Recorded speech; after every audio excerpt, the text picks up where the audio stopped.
Hello, hello, everyone. Let me just get our game back in, pull our caption down, and let's go. All right, we are back at Mysteries of Baroque, a choose your own adventure game by Choice of Games.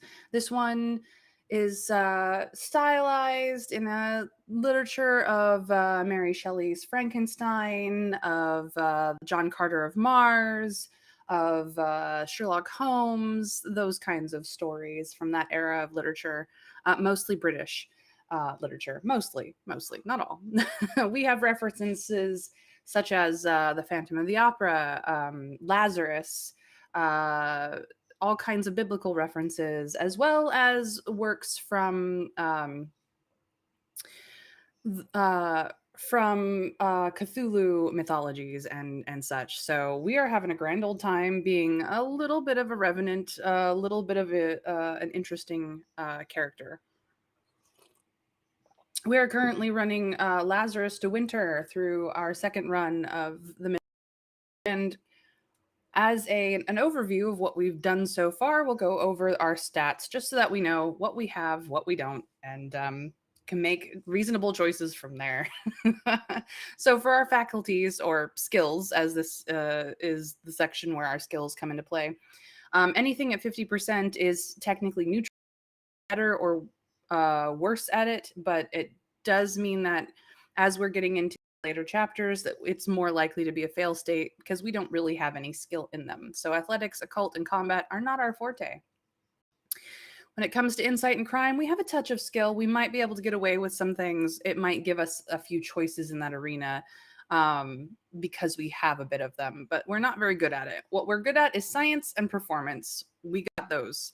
So when it comes to science and the theater, we are all about it. As for our demeanor, this is our personality as far as our choices have been made. When it comes to being ruthless and compassionate, we are equal as well as courteous and blunt. But we are debonair, forthright, very reasoned, a bit romantic, and a bit hedonistic as well. Not so much these other things. So we're a pretty charismatic type of person, to be quite frank. As for our general life and health and well-being, we still have 100% electricity running through our veins, which is good because that's what powers us. Unfortunately, we've been to an asylum and our sanity took a major hit. The machine of art, as I believe it is called, referenced in the story, did some damage. It was not good. We're still mostly human, slightly undead. So we're doing pretty good here. As for pursuits and desires, we don't have a lot in the way of minion sabotage research or evidence when it comes to our pursuits and desires. We've even used up a bit of our research trying to figure out things. We're solidly a kind of a dark character, but we have a fondness for the grand theater, and so we have been trying to further the theater as much as we can. We have definitely decided to go lawful, lawful. We like the Dear Detective. We've helped him out. We've not taken justice into our own hands, and we have not sided with at least the local revolutionaries. But we are getting a little bit friendly with Rococo, considering we joined um, the Vendetta of Rococo, the neighbor next door's spy network. So we may be a citizen of. We have joined the other side. Naughty us. As for the cast of characters that we can get to know, Dr. Holofernes has brought us back to life. We like Dr. Holofernes. We are Dr. Holofernes' friend. We have saved her from the asylum. Unfortunately, we did not save her in time to not be slightly damaged by the machine that got our sanity as well, but we did our best. The blind violinist Julian is an acquaintance of ours from the theater.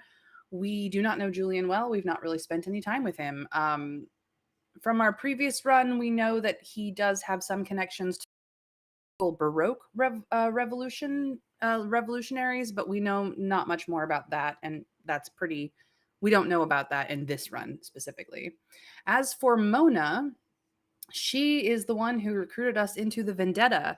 She trades in secrets, and we are now one of her agents. Mona likes us quite a bit, actually, and we like her as well. Inspector Detective Raucus of the Metropolitan Police is also rather fond of us. He became quite obsessed with our case, had wished that even though he had only met us after we died, had wished he could have saved us, and now that we are back from the dead, he's quite taken with us because of it. We've also helped him devil mass murderer, so he's pretty happy, all things considered. Chloe, the ingenue of the theater, is actually fairly fond with us. We went and saw um, a once in a lifetime spectacle with her, and we have find her to be quite charming company. She's beautiful, she's graceful, she's a fantastic actress, and we're trying to help her and the theater out now that Mr. has been murdered by the White Devil. As for revolutionary spy Nicholas, we don't like him at all. In fact, we are less like him less now than we did before we knew him. So, as much as we have met him, we have had no truck with him, and we've told him to stay out of our business. Whether he does so or not, we have yet to see. So that's where we stand as far as all the stats in the background. As far as achievements go, between our two runs, these are the achievements we've acquired. The ones that we've found, at least in this run, is like a fly in amber, attending the frozen man's awakening with Chloe. The inmate in the East Wing, we learned the identity of inmate 4386 happened to be the heir to the throne of Baroque. Boy, was that a doozy of a secret to find. And also Night Flyers. We have joined the Vendetta, Rococo's dreaded secret service. So those are the three that we have found this run. Everything else is our first run, our first blind run. Time to get into chapter 5. Timor mortis contrabat me.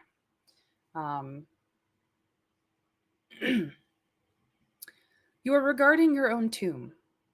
The necropolis, Baroque's sprawling and perpetually fog-bound city of the dead, occupies 500 acres of the desolate upland northeast of St. Hippolytus. Winding paths traverse the necropolis, moving past ornately carved gravestones, tombs, statues, stelae, memorials, and other somber monuments to the dead, while narrow bridges overhead link the necropolis's largest structures in a delicate network of stone. Nothing seems to bring out the artistic imagination of the architects and masons of Baroque in the way that death does. Like so much of dark Baroque, the necropolis is honeycombed with underground passages and secret chambers. These are the catacombs, also known as the Black Tunnels, the places where the pale morticians go about their grim work, preparing the dead for burial. Those of illustrious families are interred within their family mausolei. Those of humbler name are buried with less ceremony in shared graves. The nameless dead, the paupers and the strangers, are buried in temporary mass graves. Once the flesh has rotted away, their bones are used in the macabre art displays lining the walls of the catacombs. The catacombs are said to be so extensive that the morticians have built an underground railroad connecting its far-flung corners. There are many strange and eerie stories about the Black Tunnels. So, how do we feel about the necropolis and the Black Tunnels? Do we feel at home and at ease here among the monuments of the dead, knowing that we are somewhat dead ourselves? Does this place make us feel bleak and hopeless, weighed down by our own mortality? Or do we feel more alive than ever in the midst of death? 1, 2, or 3. Home, bleak, or alive? Hey, Trav. Yes, we have had a really disturbing message from our doctor, indeed. Seems like everyone is that wishes is to, and the decision is choosing 2. The 2s have it unless anyone else wants to throw their hand in. This place makes us feel bleak, hopeless, and weighed down by our own mortality because we have just recently learned at the end of last chapter, chapter 4, that we are dying again. It is annoying. Your own family mausoleum is one of the oldest in the necropolis, a low pentagonal structure carved from stark white rock. A central court open to the skies is surrounded by small openings in the wall. All but two have been bricked off, the names and dates of past De Winters written above them. One of these two has been broken. The shadow is still present on the mausoleum floor. Above it, the name Lazarus de Winter and the year of your death have been written. Next to it, the other opening still remains open to the air, black like a missing tooth and a dead head's smile. This is the space that was allotted for your cousin Vincent. The De Winters excavate another tomb every time a new De Winter child is born. The empty tomb. Holofernes is here, examining your shattered tomb alongside you. She is dressed in a somber black jacket and trousers, the subdued color making her halo of unruly silver white hair and intense gray eyes all the more striking. You've not had a chance to speak with her in private since receiving her note the night before. Today, Mr. Merritt's funeral takes place at St. Eurydice's, the Necropolis Chapel.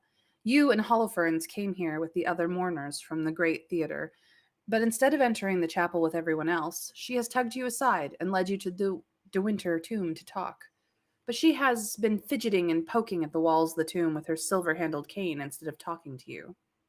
Finally, she speaks up. You're going to die. Again. Her words seem matter of fact, but you notice that she refuses to meet your gaze, and there's a slight catch in her voice.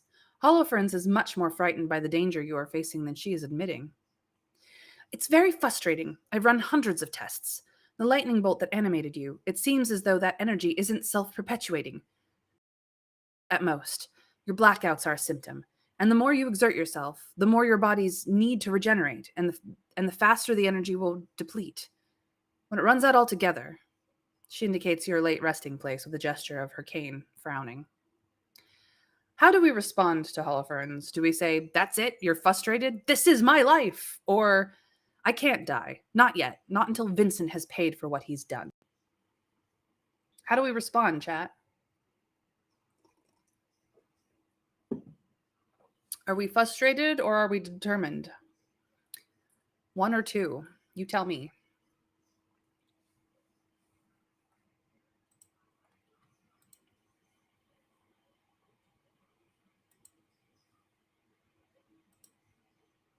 Winter Fairy says two.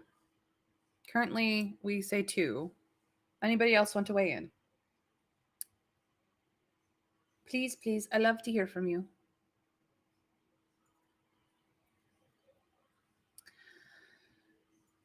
I agree, Trav. It is not her fault. Shouting at her is not going to help anything. And we are definitely lucky that we are alive because, as she has stated before, all the other corpses she tried her procedure on didn't do nothing. So we are the exception as far as the Holofernes procedure has gone. And we don't know why we work, just that it did. So here we go. Just so.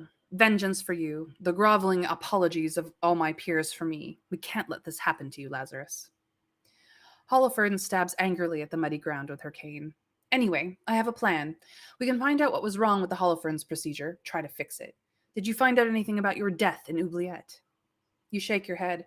Your journey into the darkness below Baroque was harrowing, but you learned little of the circumstances of your own murder. Holofernes scowls. So much for that idea. The ringing of bells. Eurydice's sound in the distance, muffled by the necropolis's fog. Holofernes cocks her head. The funeral. Come along. I don't want to be late. It looks disrespectful. She seems to sense your surprise at this display of concern for social norms. What? I liked Mr. Merritt. The kind of person you could talk to. It's a shame they're not letting me dissect his body. Making an excited gesture with her cane, she plunges into the fog. You are about. You hear the sound of someone crying some distance away. The fog reveals the Chloe, sitting on a gravestone. The young actor looks more broken and defeated than you have ever seen her. What do you wish to do? We could follow after Holofernes and reassure her, pause to say a prayer over our parents' tomb, pause to inscribe a threat above Vincent's empty one, pause to further examine the De Winter mausoleum for evidence, or go to offer some comfort to Chloe, which is what I believe we did in our last run. We are not currently necessarily in pursuit of Chloe. We have been very kind and have spent time with her. I believe that if we do offer comfort to Chloe, we will be then have the option to romantically pursue her as well as both the inspector and Mona. If we go to follow after Holoferns, we might be able to instead pursue Holoferns romantically, which we did not do in our first run either. Pausing to do anything else will give us things that we've never seen before, perhaps even some evidence of how we of what's been happening to us. We don't know. The threat to above Vincent's tomb, expect to it to be very useful. Praying over our own parents' tomb will be definitely very sentimental. Pausing to examine our own mausoleum for evidence might be useful. But yeah, it's really up to chat. Winter Fairy has had thoughts, so she wants to look for evidence, I think, and Trav wants for Chloe.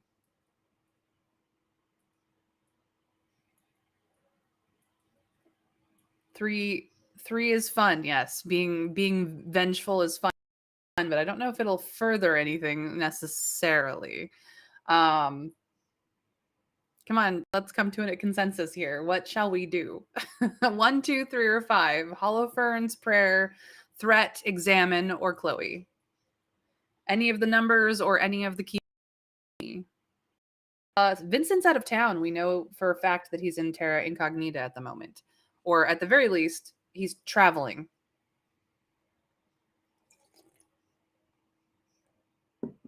I know, the bastard. He really needed to be, closer to us. But no, he's elsewhere. Silly boy.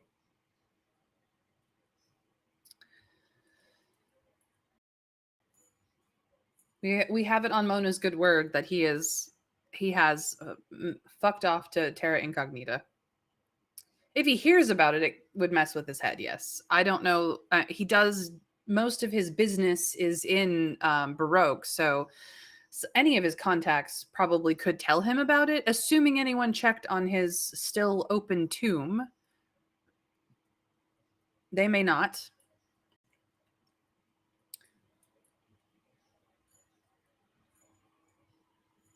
What do we do, chat? Let's settle down. Otherwise, I will make the decision. I know Trav is very fond of Holoferns, and we have not reassured Holoferns in this instant before. We did Chloe last time, although we do have a higher relationship with Chloe this time around by the time we got here, so it may change things. I don't know. So far it's kind of ish 3, kind of ish 5. So chat, please settle down. Tell me what it is, or I'm gonna make a decision here.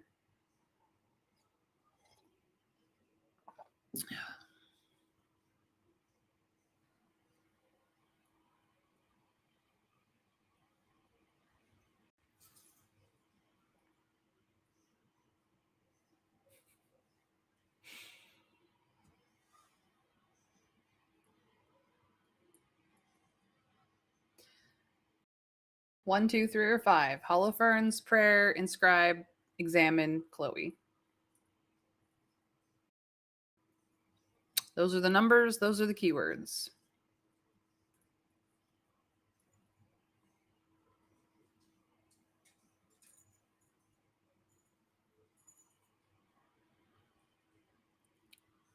I think this is the first time the chat has been absolutely conflicted.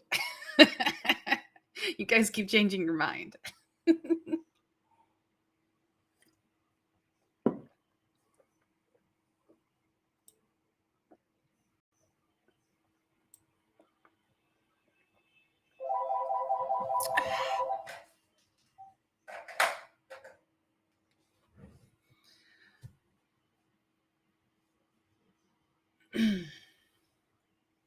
Looks like the ones have it. And I agree with the ones because that's what I wanted. You hurry after Holofernes' retreating form, and soon you are walking alongside her. You walk through the necropolis in silence for a few moments, descending a long set of marble steps. I'm not going anywhere, you say at last quietly. Holofernes frowns. What? What are you talking about? I'm not going to die. We'll find a way to fix this problem. She scoffs. Of course we will. And by we, I built you to last. You're going to be shuffling around, startling people in dark alleyways for decades to come. Her words are dismissive, but she abruptly turns her head away, giving you just a glimpse of a tiny, grateful smile. And off to St. Eurydice's we go. St. Eurydice's Chapel is a brass domed church built in the forbidding and austere early Ascidian style at the end of a court bordered with cloistered walkways. St. Eurydice's is one of the 17 so called doubtful saints claimed by the church and the opposition. Like all sacred places named after one of the doubtful saints, the chapel has a faintly sinister reputation. There are rumors of masked worshippers attending secret services in the chapel on certain unholy nights, partaking of the forbidden Carpathian rite, sharing goblets of flesh from an ebony monstrance. Inside, in the cold transept, is little attended. Mr. Merritt was a shy and reclusive man. Sitting in the back on the left are a strange and diverse contingent of people. One is enormously tall and cadaverously thin, while the woman sitting next to him is a dwarf. Sitting in somber contemplation beyond them is a man covered entirely in grotesquely colorful tattoos, his teeth filed into sharp points. Whispering quietly to him is a blonde woman who is sitting forward in the pew to avoid crushing the delicate, filmy wings that extend out from her shoulders. Everyone present in this group has some kind of abnormality or unusual feature. These must be friends and acquaintances from Mr. Merritt's days on the human oddity circuit. On the right are the grand theater guests. Chloe and Julian, both dressed in black, are sitting together, and Holofernes has just. Sitting with them is a slender youth you do not recognize, an extraordinarily beautiful young man dressed with impeccable style. On the catafalque. Mr. Merritt's body has been hidden from view behind the elaborate wrought iron screens of the catafalque, the cage that serves as an altar. The catafalque is capped with a miniature bronze pyramid crafted with images of scarabs and ankhs. Within, Mr. Merritt's body has been laid out on an altar. At the conclusion of the service, the catafalque will sink down into the floor, driven by a hydraulic lift. It will be transported down to the catacombs below the necropolis, where the morticians will begin work on it. You glance at Holofernes. She is staring hungrily at the catafalque, no doubt wishing she had Mr. Merritt's body under her dissecting blade. Where do we wish to sit? Do we sit with the human oddities, considering we are practically one ourselves these days? Do we sit with our friends of the Grand Theater, or do we stand on?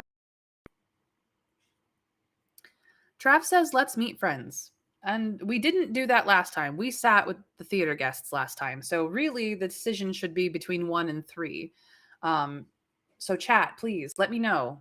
1, human oddities, or 3, we stand on our own.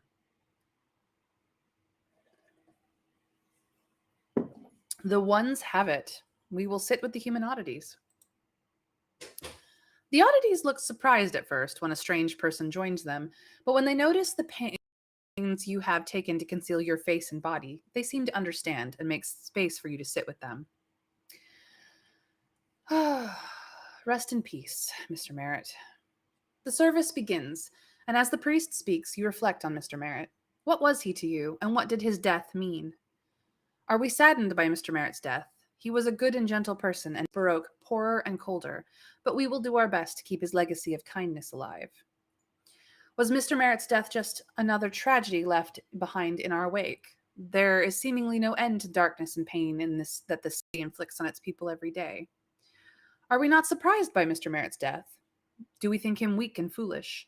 Or do we find ourselves eerily indifferent? Winter Fairy says 1, that we are saddened by Mr. Merritt's death. He was a very kind fellow. We did like him a lot, actually. We helped him with his theater quite a bit. I see that we are consistent between runs. We are always saddened by Mr. Merritt's death. And to be frank, I would have it no other way. Thank you, chat. Mr. Merritt took you in and gave you a place to stay without question, just as he did for many waifs and strays on the streets of Baroque. While he was alive, the Grand Theatre was one of Baroque's rare places of shelter and refuge. It is important the tradition not die with him, and you will do your best to preserve it. To dust return. No, I'm pretty sure we did number one. We always liked Mr. Merritt. I could be mistaken, though. That was last week. This is this week. The service comes to an end, and the priest presses a stud hidden somewhere along the catafalque's frenzied wrought iron ornamentation. The catafalque and its contents slowly sink into the floor. The mourners file out. Holofernes grabs your arm. Come with we. We need to finish our talk. You return to the Grand Theatre and follow Holofernes down to her lair underneath the theatre. Even by Holofernes' standard, the place is in upheaval. Notes scribbled in the doctor's incomprehensible scrawl litter every surface. Between vats filled with bubbling colored liquids and jars containing things such as pickled hedgehogs floating in brine, dead bees, horses' hooves, dried and flattened toes, and other bizarre and mysterious items. One mounts precariously on the edge of a table. Hollow nonchalantly pushes it further back. Be careful with that, she says. It's a Crimson Death sample. The Crimson Death. The plague that claimed both your parents and thousands of citizens of Baroque alongside them is one of the world's most feared diseases. At any sign of outbreak, the mysterious and hooded plague doctors appear without warning to enforce quarantine. Sufferers are said to endure terrible operations and great agony before succumbing to death. Even for Holofernes, keeping a sample of the Crimson Death on hand is reckless to the point of insanity. She waves the issue aside dismissively. I've been keeping it. I have a theory, but that doesn't matter right now. Like I told you, I have a plan. You notice for the first time today how exhausted your creator looks. There are heavy dark circles under her eyes, and she is barely able to stand. So, do we ask her when she last slept? Do we tell her she looks terrible, or do we ask her what the plan is? If we want to pursue Holofernes, I think one is the way forward. Every other way is either mean or down to business. Everyone is all Holofernes now. Okay. When did you last sleep, Holofernes? I'll sleep when I'm dead. Then I'll be brought back by the me procedure and I'll start work again. Holofernes pauses, trying to collect her thoughts. From the state of her laboratory, you suspect that she has been working without sleep for days now. My plan is try the Holofernes procedure again. She raises her hand to ward off any potential objection. Not on you, on a fresh corpse. It won't work. The procedure never worked properly on anyone but you. But I want to study the way it doesn't work. You understand? And compare it with you. It's our best chance of learning what's happening to you and how to reverse it. That means we need a corpse, a fresh one, and one about your height and build. How do we respond to this errand? Do we say, this means you're sending me out another errand, doesn't it? Do we say, so where do we find a fresh corpse? Or do we say, that's your answer? Just try again? How does that guarantee any better results? Wow, you guys, you're on it. Number 2 it is. We will just get down to the biz. Holofernes runs her hands through her floating silver white hair, leaving it in an even greater state of disarray than usual. It is obvious that finding a corpse will not be an easy task. Dissection of human cadavers is forbidden in Baroque for religious reasons, specifically by the Glasstown Church. Every year, the corpse of a single condemned criminal is released to the city's schools of surgery, but it doesn't come close to satisfying the demand. A class of professional grave robbers, known as resurrection men, has sprung up to provide corpses to the medical students, scholars of the Promethean Society, and cannibal cultists of the Carpathian Rite. There are 3 possible sources of corpses of the type we need. I mean, besides just killing someone, and let's not do that. Remember Barrow. We don't want to draw attention to ourselves. I used to use a couple of resurrection men, Hob and Dander, true professionals. They're the ones who brought you to me. But you might find them difficult to locate. I haven't been able to get in touch with them since I came back to Baroque. Or we could go straight to the source. There are the catacombs under the necropolis. The morticians get fresh corpses there every day, the greedy pigs. But the necropolis is locked up like a chastity belt at night. Too many raids by resurrection men. Getting in there won't be easy. And then there's the Totenkopf gambit. Holofernes continues. Then there's the Totenkopf option. The Chancellor of Cadaver Gossorum is coming to Baroque tomorrow to stay at the Montsalivet Palace, and he'll have his Totenkopf guard around him. The corpses aren't fresh, but they're perfectly preserved, and I can use them. Cadaver Gossorum is Baroque's closest and most reliable ally among the seven great powers. It is a state known for its soldier aristocracy and its unbending sense of order and discipline. Cadaver Gossorum produces the finest engineers, chess players, and fencers in the world. Its difference engines dwarf those of Baroque in sophistication and complexity. The streets, depots, and factories of Toadsbaden and Cadaver Gossorum capital are mobile, carried on clanking iron platforms and rails across the city to form new configurations of maximum efficiency for each day's work. The state's entire bureaucracy is said to be run from Toadsbaden by the Iron Brain, the largest and most intelligent difference engine ever designed. Wherever the soldiers and engineers of Cadaver Gossorum go, they lay telegraph cables and railroad tracks down behind them like a glistening silver trail of a snail's path, linking them back to Toadsbaden and the Iron Brain's instructions. A legion of the dead. The Totenkopf Guard is one of the most striking products of Cadaver Gossorum's ingenuity. I will get that word someday, I promise. The finest and bravest Cadaver Gossorum soldiers are given little clockwork iron spiders. These spiders are permanently attached to the backs of the soldiers' necks, sinking barbed legs through the flesh and into the spine underneath. If the wearer of one of these spiders is killed in battle, the spider sets to work. A few minutes later, the dead soldier will stagger back to their feet and begin marching forward once again, mechanically cutting with their sword or firing their rifle. The dead soldier has not been brought back to life. Its corpse is just being used as a puppet, an unstoppable automaton.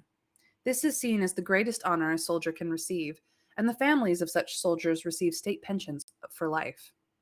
It is attaining the perfection of Cadaver Gossorum's military ideals, becoming the embodiment of discipline and obedience. If you could find a way to hijack one of those clockwork corpses, you could walk it all the way back here and I could use it for the experiment, Holofernes continues. But it might be tricky getting it away. The Queen is holding a fencing tournament at Montsalivet Palace to celebrate the Chancellor's arrival. You might be able to use that to get in and find a way to steal a Totenkopf. The spider. While she speaks, Holofernes has been toying with a small iron ball. She notices your glance and shows it to you. It is a metal spider rolled up into a ball. The black skull and crossbones is stamped on the back of the device. Other than that, the device is plain and unadorned to the point of ugliness, unmistakably Cadaver Gossorum's design. The engineers always favor function over form. It's a Totenkopf spider, she says. I bought it from a smuggler out of when I first working on the Holofernes procedure. It might be the best way to overcome the reanimation problem, but I can't make the blasted thing do anything. You inspect the clockwork spider. You fiddle with the spider a little bit, but you can't find a way to activate it. Holofernes nods, her expression sour. I've been trying to do something with it for years, but it's a chunk of metal with a skull on it. If I ever see that smuggler again. It is time to make your decision. How will you approach the task Holofernes has set you? Do we go looking for Hob and Dander, which is what we did last time? It did not go well, by the way. Do we want to find a way into the catacombs below the necropolis and obtain a fresh corpse from there? Or do we enter the fencing tournament to try and steal one of the Totenkopf Guard? Note, we don't have much in the way of skill in combat, so entering the fencing tournament is probably a bad idea. Just a little bit. We could go looking for Hob and Dander. I'm not certain that we have enough crime to actually find them, but we could try. I also don't think we have enough crime to necessarily combat the catacombs, but we could try.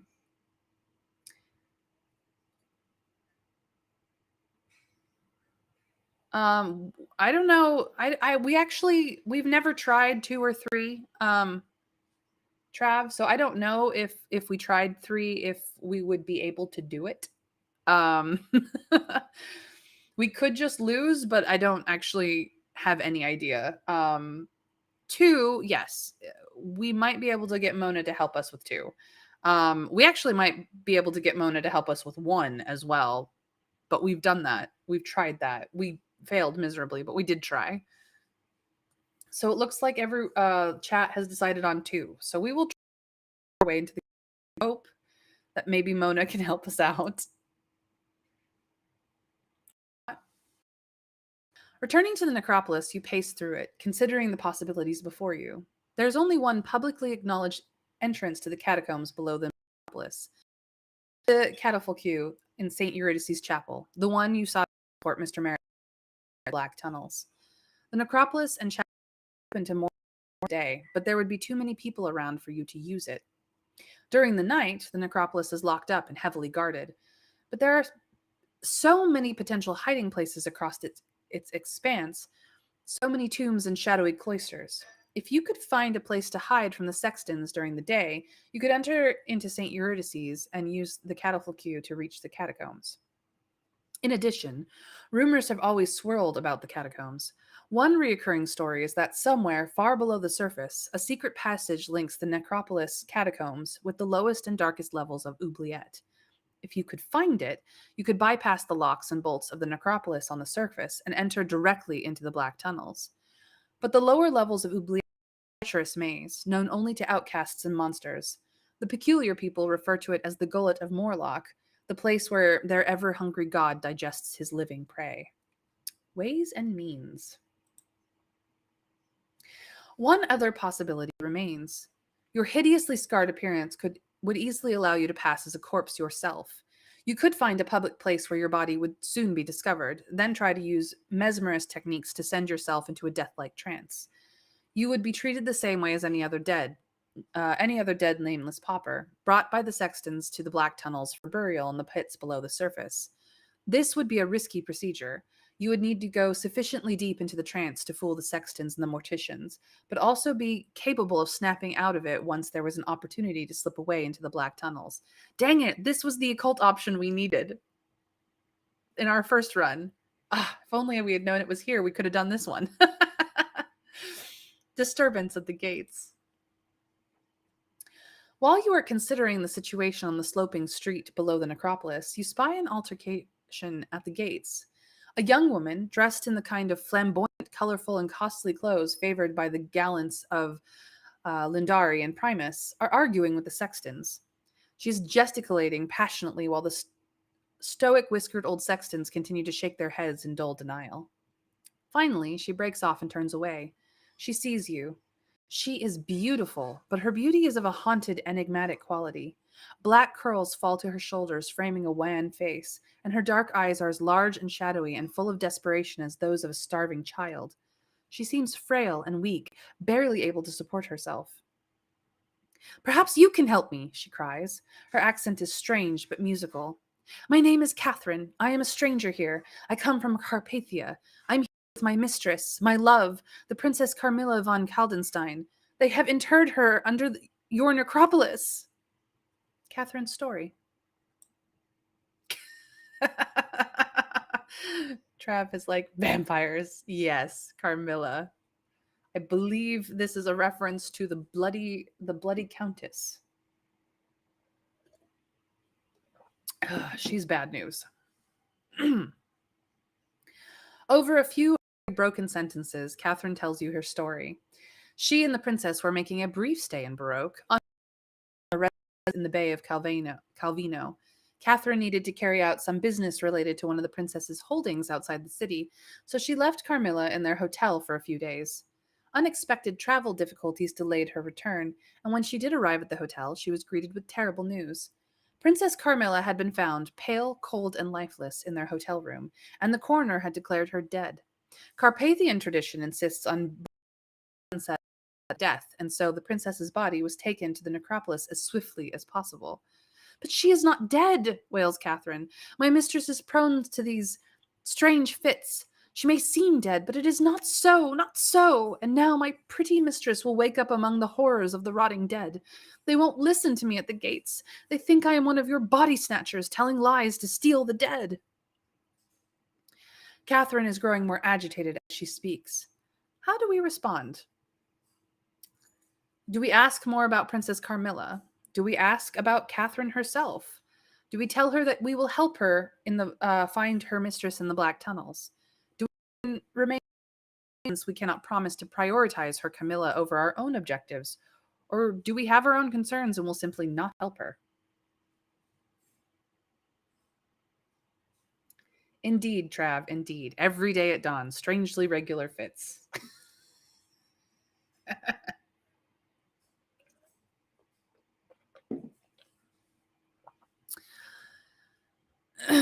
Nosy innkeepers. Trav wants to find information. Winter Fairy wants to remain non-committal. Ooh. Ooh. Are you guys leaving it up to me then?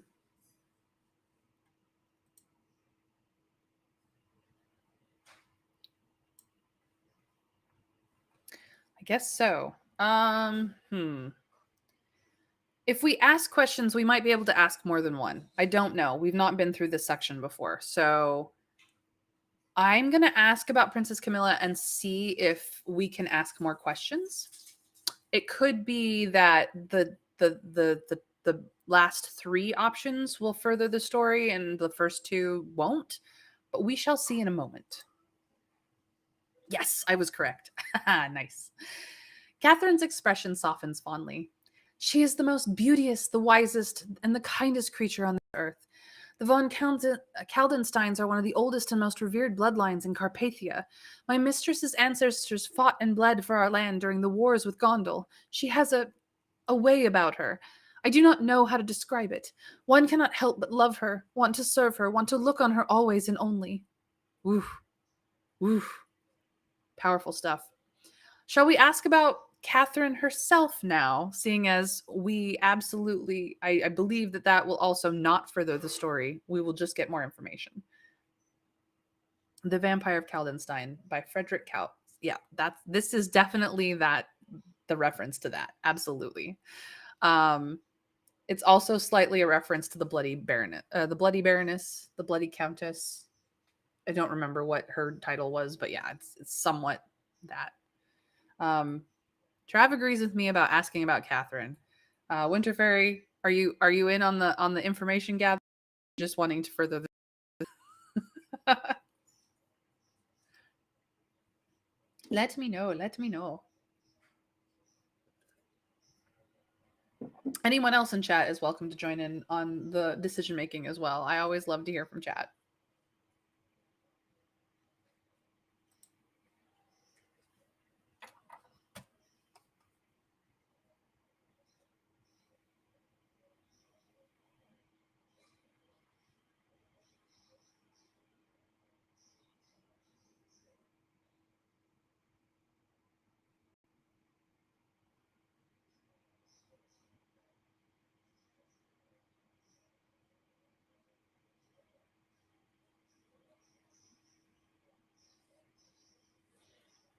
All right, we're going to keep asking questions. She blinks in confusion. I am the mistress's humble servant, and while she will have me, consort, I am of no consequence. Ooh, spicy. She says she's of no consequence. We disagree, but all right. So it has come time to decide how we will respond to her. Do we tell her that we will absolutely help her find her mistress? Yes. Do we remain non-committal since we cannot promise to prioritize Camilla over our own objectives, which is maybe? Or do we have our own concerns and will not help her at all? No. So 1, 2, or 3, yes, maybe, no. You tell me. I will accept numbers or keywords. Numbers or keywords. Number 1, 2, or 3, yes, maybe, no. Winter Fairy says 2. Remain non-committal. What does chat agree on? All right, we will remain non-committal. We can't prioritize Camilla, but we can certainly at least look out for her. I will do what I can. Catherine looks dissatisfied with this answer, but she seems to realize that it is the best she may hope, and so bows her head in thanks and walks away quietly. It is time to consider how we will enter the black tunnels. Which approach will we take? Do we conceal ourselves within the necropolis grounds and wait for nightfall? Do we venture into the lower levels of Oubliette and search for the passage that connects Oubliette to the black tunnels? Or do we feign death using occult lore as the whatever occult lore or negligible occult lore to possess that I possess to send ourselves into a trance and so gain access to the black tunnels? Now, I will tell you, we do not have at all any reasonable skill in the occult to actually pull off the occult option. We could have done it in our first run of this story. We could, it is not our stats. As a reminder, that's our occult. We are neutral on occult. Performance, we're good at. Crime, we've got a bit in. So the first two options, insight, we've got a bit of. The first two options are definitely much more likely to happen. Concealing ourselves within this is probably going to require some crime, possibly some insight, just to make sure we can stay sneaky. Venturing into the lower levels of Oubliette might require combat or crime or other things. I do not know if the Oubliette route is the best route or if the concealing ourselves route is the best route, but it is absolutely going to be an adventure either way. It looks like chat has decided that we will venture into the lower levels of Oubliette and search for the passage that connects Oubliette to the black tunnels. Let us hope that we have enough stats to figure this shit out, because this is going to be a wild adventure. Or worst case scenario, we find a corpse yet. That's pretty fresh. Recalling the madness and murder of your previous descent into Oubliette, you move with caution through the underground slums, making whispered inquiries in the dark, squalid gin places, and opium dens favored by Oubliette's criminal element. You hear various stories of the underground passage linking Oubliette to the Black Tunnels. Some say it is used by resurrection men to raid the morticians' catacombs for bodies to sell their customers. Some say the smugglers use it to hide their stores. Some say it is lined with traps from the days of New Babel. You have long been used to sifting through rumors and gossip for the gold dust of useful information. Even the most stories about the Black Tunnels tend to feature the same general location, an area on level 70. You begin mentally sketching out a map of this location, filling it in with the tales you hear. You stand round after round of bathtub gin, listening quietly and intently, moving on whenever your informants become too insistent in asking you certain questions. After a few hours, you think you know where the entrance to the Black Tunnels is. It is assuredly, if you are wrong, you could wander for weeks through the noisome darkness, hunger and thirst slowly driving you mad. But you have faith in your methods. Descending into the depths, you pad through the oppressively narrow and dark passages of the lower levels, avoiding the areas known to be claimed by Oubliette's vicious deep gangs or rumored to be stalked by the monsters of the lower levels. You see strange sights, walls lined with glistening, softly glowing crabs, rats that seem to act and move in eerie unison, a room with a ceiling lined with crystalline stalactites that chitter and chime like living things. At one point, you hear something huge moving down the passage towards you. You take shelter in a nearby alcove, instinctively turning your face to the wall. Whatever it is close enough that you can smell its rank, hot breath, but it moves past without seeming to notice you. You lose your way in the darkness. Your confidence starts to wane, and the map you have mentally drawn up begins to become smudged and blurry in your mind's eye. You start to suspect you are moving in circles, that you are being watched by predators hiding in the darkness, waiting for fatigue and thirst to weaken you enough to move in for the kill. You are practiced in self-control and self-denial, but even you find the experience a harrowing ordeal. Although your body is weakening, you correct your course and keep moving, returning back the way you came and looking for the route you missed. It takes you a day and a night, but at last you stand by the cleft that opens the Black Tunnels. You plunge into it and drop down on the other side into the catacombs. You can only hope that the delay and the toll your journey took on your strength will not be too much. We found them. Good job, chat. The Black Tunnels. You had not thought death had undone so many. The black tunnels are lined with the relics of the dead. yellow-white bones piled to the ceiling, sometimes capped by grinning skulls. In places, the morticians have arranged the bones into cryptic displays of art. It is hard to imagine as you pass by, the scene illuminated by the flickering light of a candle you found in the upper catacombs, that all this lifeless ivory was once cloaked in flesh and drawn together by nerves and veins, that it belonged to human beings with thoughts and dreams and loves and hates. Where are they now? Where did all of those things go? What do we think about this? Do we believe they are with God now, saved from the labyrinth by St. Theseus, St. Ariadne, and the hypnagogue? Do we come from nothing and go to nothing? When we die, we simply cease to be, or who can say? It is the great and unanswerable mystery.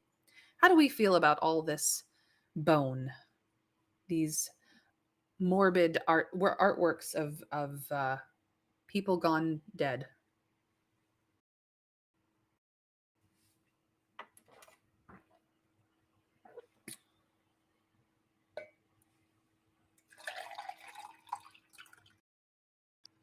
As two. What does the rest of chat think?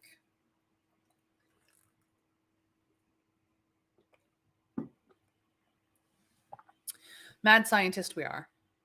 We come from nothing and go to nothing. When we die, we simply cease to be, because that's been our experience. It is well known that Baroque's morticians, a pale and sullen breed who rarely marry or even socialize outside their profession, have a strange attitude towards death. Surrounded as they are by this constant and unwavering reminder of their mortality, you cannot wonder at it. They are forced to constantly brood on the knowledge of death's inevitability, a knowledge that most people prefer to try to ignore. It is while you are meditating the amphitheater. It is a large bowl-shaped room. By your estimation, it must be directly below the crypt and accessible by all four of the crypt's stairways. It smells of formaldehyde and copper and rust and blood. This must be the place where the morticians work on the preparations of the bodies. A number of slabs are dotted around the amphitheater. Grooves in the floor underneath them channel away blood and viscera to a central drain. Mr. Merritt? A handful of died. You realize with the start that the body on one of the nearest ones, on the one nearest to you, is that of Mr. Merritt. The morticians have clearly been trying to repair the cosmetic damage that the White Devil inflicted on his torso, but they seem to have been baffled by his unique physiology. Leaning over, you see that they have prized open his tough exoskeleton in order to expose the startling white, soft flesh underneath. The black-green ichor that leaked out of him has congealed into foam. While you are staring at the body of the late theater owner, you hear the soft footfalls of bare feet on stone. Spinning around, you find yourself confronted by a girl dressed only in a white winding sheet. She had been lying on a nearby slab. She is pale and emaciated, with lank dark hair that falls to her waist and half covers her face. Despite her pallor, sunken eyes, and gaunt figure, there is something about her, a kind of animal magnetism that irresistibly draws the eye. So thirsty, she murmurs in Carpathy, reaching out for your neck. In her weakened state, her claw-like hands are easy enough to bat aside. Letting out a little mewl of despair, she sinks down on the floor, defeated. Catherine, she whispers. Vampire. Trav called it. I was absolutely, I believed. I believed. Well, that's convenient indeed. This must be the Princess Carmilla von Kaldenstein, Catherine's mistress and lover. But Catherine never mentioned to you that her mistress was a vampire. There have been vampires among the Carpathy aristocracy since the wars with Gondal, 3 centuries ago. Some maintain that it was the curse of God on Carpathia's imperious aristocracy. Others that it was some forgotten rite from old Babel that the desperate, beleaguered Carpathy leaders enacted in order to give them the unholy strength necessary to defend their land from Gondal. In any case, certain Carpathia aristocrats are now born as vampires, long-lived creatures who can subsist only on the blood. It seems that Carmilla was one of such. You recall Catherine's own pallor, her fragility. Carmilla feeds on her. When Catherine was separated from her mistress, Carmilla was unable to feed and so fell into a state of torpor, a state which the Baroque authorities mistook for death. From what you have If she does not feed soon, she will die. She does not have long. Yes, indeed, Trav. It was an obvious state, and also she definitely needs an extra rare steak. Catherine is waiting outside the necropolis walls for her mistress. If you choose to, it would be easy enough to direct the princess to her and reunite the lovers. But you can have little doubt that in the long term, Carmilla's feeding habits will kill Catherine. She is close to death as it is. Carmilla will have to find another lover. A lover whom she must slowly kill. Vampires can live centuries. How many lives will Carmilla end this way? Would it be more merciful for Catherine, for humanity, perhaps even for Carmilla, to simply allow her to die here? There is another way. There is one other possibility. Your body regenerates. You could allow Carmilla to feed on you regularly and not die the way her mortal prey inevitably will. You could sustain Carmilla while sparing Catherine's life and gaining a potentially useful ally. However, Holofernes has already warned you that the energy animating and restoring your body is not limitless. Can you afford this additional cost in blood and energy? Carmilla looks up at you, mute entreaty in her strange blue eyes. What will we do, chat? Oh geez. We can revive Carmilla's sense with a few drops of our own blood and then tell her how to escape and find Catherine.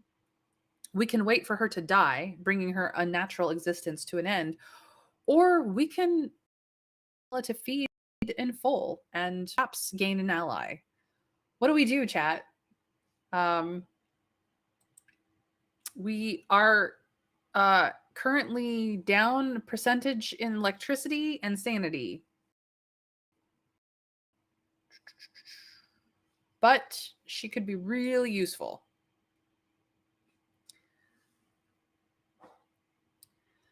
Well, I think the choice here is implying that the first choice is is helping her enough to send her back to Catherine, and they go away. The second choice is absolutely ending Carmilla and not dealing and leaving Catherine to live the rest of her life. And the third choice is gaining an ally. Like, I do not believe that we necessarily gain an ally with choice number 1. However, choice number 4 doesn't even exist. So, as much as you would like to make a choice that we don't have the option of, it's essentially revive, death, or friend. I have a feeling that Catherine would absolutely kill herself too. Winter Fairy is like, no vampires. Death to vampires. Winter Fairy is like, no. She can just go hang. I agree with Trav that Catherine would absolutely follow her mistress into death regardless. She is smitten. We can save Catherine at the cost to ourselves, but for the cost, would gaining such an ally I don't know. We've never had this choice before. This is all new content. So chat, what do we do? Do we help escape? Do we wait for her to die? Or do we get an ally?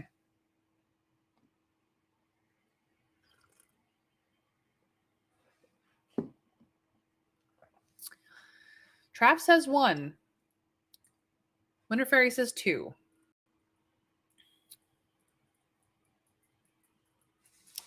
I'm going to go with 1. I agree. I think that Carmilla and Catherine can live out their lives the way they have clearly wanted to. We don't know how willing Catherine was to begin with, but we certainly do not need to upset Carpathia in the process by upsetting, let's just not get into the affairs of that at all. You find a scalpel on a nearby slab and slice your finger with it. Carmilla's eyes sparkle at the sight of the bright ribbon of blood that springs up, and you offer it to her. She licks the blood from your fingers with a flick of her tongue and then makes to bite down hard, but you pull your hand away. Spots of color are now returning to her cheeks and reason to her eyes. My thanks, she says. You tell her of your meeting with Catherine and explain how Carmilla can find her way out of the catacombs. She listens, unnervingly still, her eyes always watchful. Thank you again, stranger, she says. I assure you Catherine and I will leave this city by sunrise and trouble it no more. She makes to go, but then turns back. Catherine knows I will kill her, she whispers. I love her, and she loves me. They say we seduce our prey, that we lie to them and mesmerize them to their destruction. But I've never lied to anyone. See, Catherine knew. She knows what she's in for. She is consenting to this relationship and knows the outcome, the inevitable outcome. Catherine is not in this. She's not been lied to as far as we know. So do we say, I understand? Do we say go and never come back to Baroque? Do we say it doesn't matter what you say, you'd ultimately prefer to kill Catherine rather than face death yourself? So are we understanding? Do we not want her hunting in our backyard? Or are we mean about it? 1, 2, or 3, chat. Understand, go, doesn't matter. Winter Fairy's like, get out of town. I don't want you here. Winter Fairy is anti-vampire, apparently. Anybody else want to weigh in? I will accept a consensus. Please, chat. Tell me, what should we pick? 1, 2, or 3? Understand, go, or doesn't matter?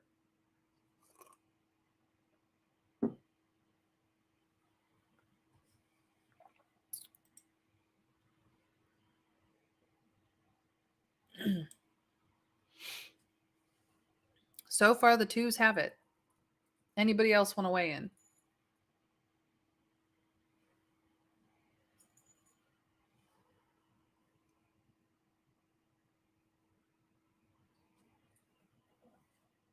Two is probably best. Yeah. I mean, you know, the news of her death is vastly overrated and over exaggerated, but yeah, don't come back. She nods soberly and leaves. You are now free to examine the rest of the amphitheater. A few minutes' search finds you a suitable subject for Holofernes, the body of a person of about your years and with a similar height and build. The difficulty is how you will bring it back to the Grand Theater. You could find a sack and physically carry it back to the Grand Theater if you think you have the strength. The corpse also seems fresh. You have heard of occult rites carried out with certain powered herbs and incantations that can turn a fresh corpse into a zombie slave for a time. But is there any truth to these stories? And do you possess the power to carry out such a rite if so? How to steal a corpse. So, how will we make this attempt? Do we hope that we have the strength to carry a corpse back in a sack? Or do we attempt to use our occult lore to awaken the corpse as a zombie slave? As a reminder, our athletics and our occult are exactly the same. Oh dear.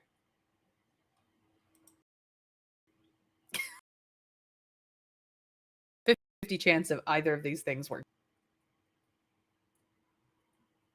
What do you think, chat? Do we carry the corpse back in a sack? Or do we attempt to awaken it as a zombie slave?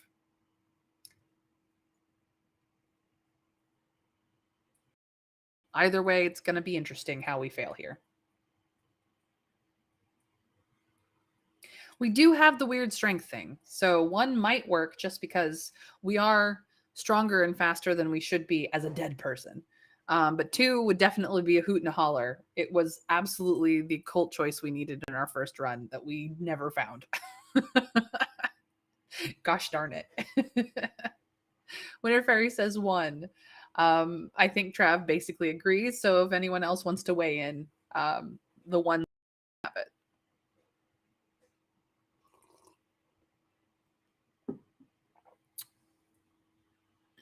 And I do love to hear from my chat. Not that my lurkers aren't loved as well. The lurkers are love and life, but I do, I play these choose your own adventures for help making decisions. Help.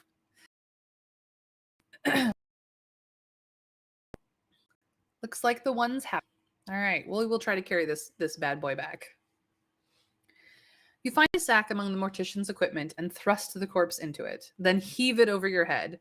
You stagger under the weight, but grit your teeth and begin the long journey back. The strain is exhausting. You manage to carry your heavy burden as far as the assassin's cabaret on the surface before you are forced to stop. You can go no is breaking. Hide the corpse as best you can under hay in an old stable, then make for the Grand Theater. When you return for the body the following evening, the rats have gotten at it, chewing much of the face off and nibbling. Hollow friends can still make use of it, but it's valuable to her as it might have been. Dang it, we were so close. Back at the theater, you consider the events of the evening. Like Saint Orpheus, you have traveled into the underworld tonight. You have walked among the dead and spoken with one of the last of the Carpathy vampires. What is it that you have brought out from our underground pilgrimage? So, here is our experience. What do we feel fits best? Do we have an indelible impression of the haunting, macabre, and tragic beauty of the Black Tunnels? Do we have a greater knowledge of the dark mysteries of death and necromancy gleaned from the hieroglyphs and cryptic epigrams of the catacombs? Do we have a new intimacy with darkness and the shadows gained from our experience with death and the underworld? Or a new sense of desires of the human on our observation of all-consuming love for the woman who is slowly killing her? What is our impression here? 1, 2, 3, or 4. Tunnels, catacombs, world, love. I will take a number or a keyword. You guys tell me.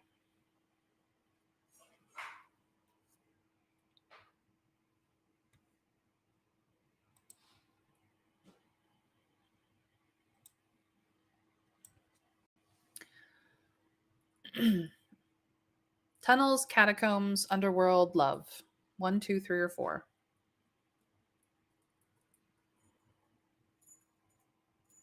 I have a feeling that any one of these will further a skill. We did spend a long time down there. Winter Fairy says 1, which might in fact up our performance or a particular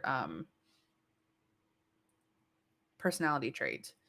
Trav says 3, which I think might be crime, or it could be a different personality trait. Not entirely sure. This might be personality traits. I'm not exactly sure what this is tagged to. So let's find out, okay? This is where we stand currently. We will try to we've become compassionate apparently. So and compassionate and cynical has suddenly become part of us. So this might be demeanor. Research has gone up. Interesting. So yeah. So between 1 and 3, I guess you guys are making me decide, unless somebody else in chat wants to tip the scales for me. I kind of like 3, but I like all of them. It's all interesting. I kind of like 2 as well. I could just pick 2. Say hang the rest of you. I'm going to go with 3. Since nobody else wants to weigh in, I will go with 3. We have a new intimacy of the darkness and the shadows gained from our experience with death in the underworld. All right. Something of the shadows and silence of the black tunnels seems to have sunk into your bones. Now it is as though you move in a field of darkness, visible, your footfalls muffled and near soundless. You find it takes very little effort to go unseen, to avoid unwanted attention. Observers' eyes move past you as though they were trying to overlook the presence of death itself. It was not easy to obtain, but Holofernes has her corpse now. Over the next week, you will have to wait and see if her experiments with it can truly save your life. Or if you, alone among all humanity, are doomed to die a second death. End of chapter. Let's see what that actually did. Ah, I was correct. Crime has gone up. Crime has gone up. We are now as much a criminal as we are a scientist and a performer. Look at that. Did it change anything here? Nope. Nope. No. Nope. This all looks just like it was before. So it wasn't demeaned. It was absolutely faculty suspected. We've taken a hit to electricity and sanity. We have gained in research, which is interesting. We have lost a little bit of darkness, which I would think it would be the other way around, considering. Or no, I think we've gone up in darkness, actually. Never mind. We've gone up in darkness. I can do numbers. And we've gone up with holoferns as well. So, but we knew that. All right, chapter 6, The Mask of the Crimson Death. Spring comes even to Baroque. Over the next week, the perpetual smoggy haze over the city is brightened by some pale golden rays of sunlight. There is a faint, wholesome fragrance in the air, warring with the ever present stenches of the Baroque city street. Families troop off to picnic and sing together under the dappled green canopy of the Aiken wood. You find yourself affected by the changing seasons too. You feel something awakening with you, a kind of drive for life that must have been in hibernation before, something that can unpredictably manifest itself as restlessness or frustration, and sometimes a fragile, tender happiness, even as you feel your borrowed life slowly draining from you. Holofernes busies herself experimenting on the corpse you brought her in the laboratory underneath the Grand Theater, now rarely emerging even to eat or sleep. She is wrestling for your life down there, trying to recreate that spark of fire that brought you to life in Castle Barrow. How will you occupy yourself during this period of inactivity? Do we spend time with the blind violinist Julian, who we have not spent any time at all with? All right, Winter Fairy, take care. We'll see you back soon. And yes, love to all the munchkins. Do we spend time with Chloe, the Grand Theater's gifted young lead actor? Do we spend time exploring Baroque's secrets and mysteries with Mona, who I said we should probably definitely um, romance because we've actually done some work with her? Do we join the Dear Inspector, which is what we did last time? Do our own goals and look alone? Are we a loner? Trav, I think I agree with 3. We want to romance Mona, and this is our chance. I decided that. Chat did not decide that. I let chat decide last time, and we went after the inspector. The chat really loves the inspector, but I'm all for Mona this time. Yes, we might have a vampire secret to give her too. Indeed, indeed. Although I don't think we need to necessarily spend secrets this time round. We seem to be in with her, so. Mona.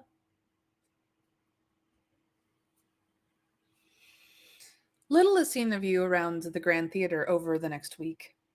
As you accompany Mona on her rounds about the city of Baroque, you get the impression that Mona would allow very few others to join her about the business of her strange trade, but she has clearly been favorably impressed by your courage, cunning, and competence. You have the privilege of seeing many weird sights and learning numerous startling secrets during your time at Mona's side. You spend hours lounging in the opium den off Cagliostro Street, listening to the whispered rumors of wars and betrayals, coups and affairs, and truces in far Uppenshad and Galadine and the Middle Kingdom, and places even farther away, places so distant and gorgeous as to seem no more than a fleeting opium vision. You walk Baroque's sewers and listen to the tales of the Toshers, those pale and furtive dreamers who walk the sewers looking for scrap and stray coins, and the fabled Tosheroon, a ball of golden guineas stuck together with mud. The Toshers speak of disappearances, of nightmares with teeth that rise up out of the darkness of the sewers to drag them down to drown in the filth. Oh, pardon me, and bless me. I may do that again in a moment. I apologize. From the sewers to the salons. Mona seems to have nearly equal access to high society as well. Shortly after emerging from the sewer, the pair of you ride with a high-born lady, her face as small and her eyes as bright as those of a porcelain doll, in her carriage down the length of Stoker Row. Giggling and nodding her head at regular intervals, the lady lets out a constant free-flowing stream of Shelley Gardens gossip and scandals, affairs and bankruptcies, hauntings and poisonings, lawsuits and suicides. You learn that the hanging judge, Justice Wiley, has been greatly troubled of late by a familiar in the form of a red-eyed black dog. summoned up by the Black Mass in Caligari, and that Lady Barbara Oakley keeps a sculpture of her first husband, who is horribly disfigured in the fire in Eco, hidden in a closet in her bedroom. Mona barely says a word, but is clearly absorbing it all, her ever present smile wryer than ever. She shakes her head as the two of you disembark on the ride. Olympia Cleus, she tells you, indicating the departing carriage, also known as the scavenger's daughter. I'd be very careful if you ever have anything to do with her. She is much more dangerous than she seems. The carriage rolls away. Ooh, an achievement, the Order of St. Icarus. The time you spend together gives you a much clearer sense of how Mona's operation works and what her goals are. She is gathering information, generally on the state of affairs in Baroque, learning secrets that could be used to compromise or blackmail the city's aristocracy, or to spread dissent or rebellion among the laboring classes. She is endlessly inquiring into the delicate spiderweb of alliances and secret treaties that Baroque has spun for itself among the great powers and the lesser states of the world, trying to gauge exactly where Baroque stands with its allies and enemies at any given moment. The conclusion you come to is as stark as it is undeniable. Mona is the Vendetta's vanguard. She and her colleagues throughout Baroque are preparing for an invasion by Rococo, and judging by the increased urgency of Mona's tasks, it is clearly imminent. Mona, as observant as ever, sees you reach this realization one night as you sit over coffee by candlelight in Old Slaughter's empty, darkened coffee house. She grins at you. Yes, is all she says. It's coming. I've been telling headquarters about you. I was going to save this up for the day itself, but what the hell? She reaches into her pocket and draws out a tiny but perfectly formed silver pin in the shape of wings that glitters as though luminous with its own internal light. For once, Mona isn't smiling, and her dark face is solemn. The Order of St. Icarus. Welcome to the Order of St. Icarus, she whispers. The highest honor Rococo can bestow on a foreign citizen. They want you to know that they appreciate it, the work and sacrifices you've made. Mona seems to relax as you examine the medal. You know, she says, a note of mischievous flirtation entering her voice. There will be a big ceremony on the day when they pin it to your chest, but I think part of me likes it better this way, just the two of us here in the shadows. Don't you? Ooh. So, do we think we belong this way? That the mission is all that matters? Or it's just a medal, it doesn't mean anything, you shouldn't let yourself get distracted by things like that? The first one is definitely the flirting option, which is the one that I will pick if you guys pick incorrectly. The second one is probably the friendship option, and the third one is just mean. Dismissive. 1, 2, or 3, chat, and if you don't pick one, I will be upset and pick it anyway. But I want your thoughts all the same. Just because I've decided to romance Mona doesn't mean you guys don't get a say. Yeah, we're in too deep. They do. They are very much airships and sky. It's very interesting. Baroque is all about the labyrinth and the underground and mazes and such darkness. But Rococo is very much airy and sky and towers and airships, and it's interesting. The world building in this game is beautiful, I think. Well, it looks like we're going with one. I think we belong this way. Ooh, Mona Lisa's smile. Mono's grin widens. I've been trying to work out a way to look at your face ever since we met, she whispers. But somehow I don't think I have to anymore. You're a mystery to me, an enigma, and I like you. You're a secret I want to savor. She stretches like a cat. But when all this is done, she adds, let's spend some time together. She winks and blows out the candle. You part ways outside the coffee house. You return home through the gaslit streets, pondering this new development in your relationship with Mona. The next morning, you are pacing your rooms above the Grand Theater, considering your next move. Baroque at sunrise. You look out across Baroque as the rays of sunrise spread across the city. The Grand Theater's position at the top of Walpole Hill gives you an extraordinary perspective on the sprawling city below you. You move to turn away and then fall down. The darkness rises up to swallow you once more. Barrow revisited. For a moment, it is though you are back in Castle Barrow. You come to lying on a slab in Holofernes' underground laboratory, and the pain is consuming you.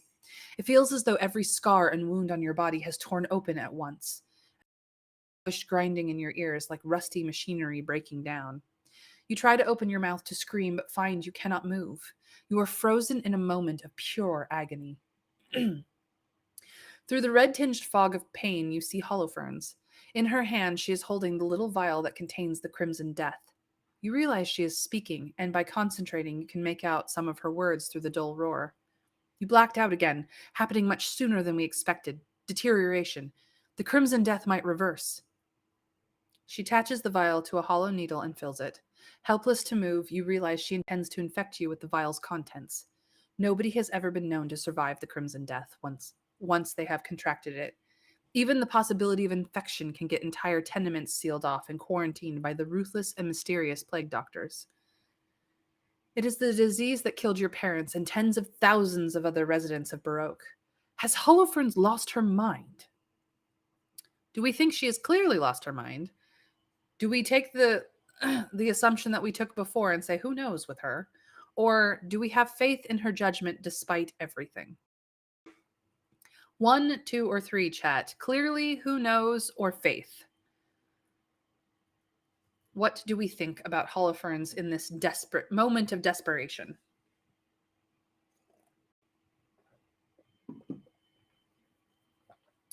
We did notice the vial before. She has been planning this for a while, Trav. Does anyone else want to weigh in on this particular moment?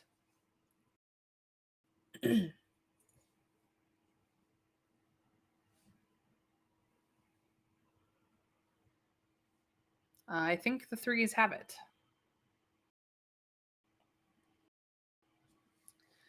Plunges into your arm, a tiny drop of pain added to the ocean that overwhelms you. You are now infected with the crimson death. By all accounts, you now have just hours to live. Filled with frenzied, nightmarish hallucinations. Darkness overwhelms you once again. Fighting to live. Such a struggle to live. The yellow-eyed figure looks disapprovingly over you, is cowled and shrouded. Its shape is not that of a human being. It wears the elongated beak-shaped mask of a plague doctor, through which it snuffles and snorts like a pig. It is standing at the foot of the slab on which you rest. Darkness. Why must you struggle so? It asks, laying a clammy hand on your forehead. Weren't 2 lives enough for you? What is it that you want from this world? For a moment, you think of Raucus and the question he put to you on that foggy morning in Shelby Gardens. Has your mind changed since then? Or do you still hold true to the same purpose? What is it you want? Do we still want revenge? Do we want our life as Lazarus de Winter back? Do we want to preserve Mr. Merritt's legacy of the Grand Theater? Do we want to learn all the secrets of Baroque? Do we want to bring about Rococo's victory? Do we want justice for the common people of Baroque? Or are we just in love with Mona? 1, 2, 3, 4, 5, 6, or 7. Revenge, life, legacy, victory, justice, or Mona. Yeah, 7 or 2. Better get both at once. Indeed. I'm game to pick 7. I'm all in on Mona myself. I have bullied chat into being in love with Mona with me, so I'm going with the Mona option. I believe our original decision this run was revenge. I could be mistaken, but yeah, we've fallen in love. We're in it for Mona. Mona, our dear Mona. Mona was a mystery to you when you first met, and even now you do not always know what lies behind the perpetual wry half smile, those dreaming brown eyes. But you would not ever want to deprive Mona of all her secrets, any more than she would wish to take all of yours from you. You fasten around beings of shadow and moonlight. You cannot die while you both still have so many mysteries for the other to explore. The plague doctor nods as though you had responded out loud and leans over you. A sickly sweet scent overpowers your senses, and for a time, you know no more. A god in darkness. Yes, well, for all that you prefer Dr. Holofernes, we have yet to successfully romance the doctor. We didn't manage it the first run, and we still haven't this one. So it is Mona only. No longer Lazarus de Winter, a name that quickly ceases to mean anything at all to you. You are Succoth Benoth, a god in darkness. You come into being at the heart of a vast, cold, black network of passages, a place you instinctively understand is called the Labyrinth. You are hungry. For many eternities, you wandered your prison, trying to find some method of escape or relief from the icy darkness, something different.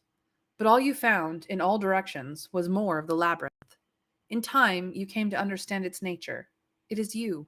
Its passages are your sprawling, outflung tentacles, and its hollow center is your heart. In exploring it, you have just spread yourself further out into the cold and darkness, trapped in the labyrinth of yourself. Then, after eternities spent brooding at the heart of the labyrinth, an impossible flash of color, of heat and warmth, you have learned since your birth. You wrap the passages of the labyrinth around you, keep them still and sensitive like the tendrils of a sea anemone. You wait. Another flash of warmth. This time you are ready for it. You are able to trace it back to its source. There is a place beyond the labyrinth, above it or below it or wrapped around it, a place where other beings, so much smaller but so much warmer and more alive than you, live. They hunt and gather and move about with the forests and mountains of their home, living lives that are brutal, primitive, and short, and yet so suffused with light and passion. At certain times, when their prayers and longing and suffering are strong enough, their souls breach the barrier between their world and the labyrinth for a time, bringing new things that could never have been born in these dark passages. New light in old darkness. You start to distinguish between the flashes of color. There is one soul, vivid in bold shades of red, that you think of as the hunter. The hunter wants to be strong and fierce like its prey, and like the creatures that stalk him. Then there is the artist, her soul buzzing and flickering in lambent shades of white and blue. She is struggling to articulate a strange new idea that a deer or a tree or a woman could be represented, could be daubed on the wall of a cave, that this would be at once more and less than a real deer or tree or woman. Then there is the shaman, the only one of the three that seems to have some awareness of you. Their soul, outlined in the sorcerer's colors of cool green and silver, is directed outward, to the darkness beyond the shaman's little firelit community. You crouch in the darkness, gathering your strength. You think you can make contact, pull one, and just one of the three souls into your realm, into the labyrinth, where they will bring new color and light at last to the dark domain. Which will you choose? We chose the shaman the first time round. So it is between the hunter and the artist. And Trav says the artist, of which I kind of agree. Hunter, though, but the artist is the way to go in this moment. Anyone else want to weigh in?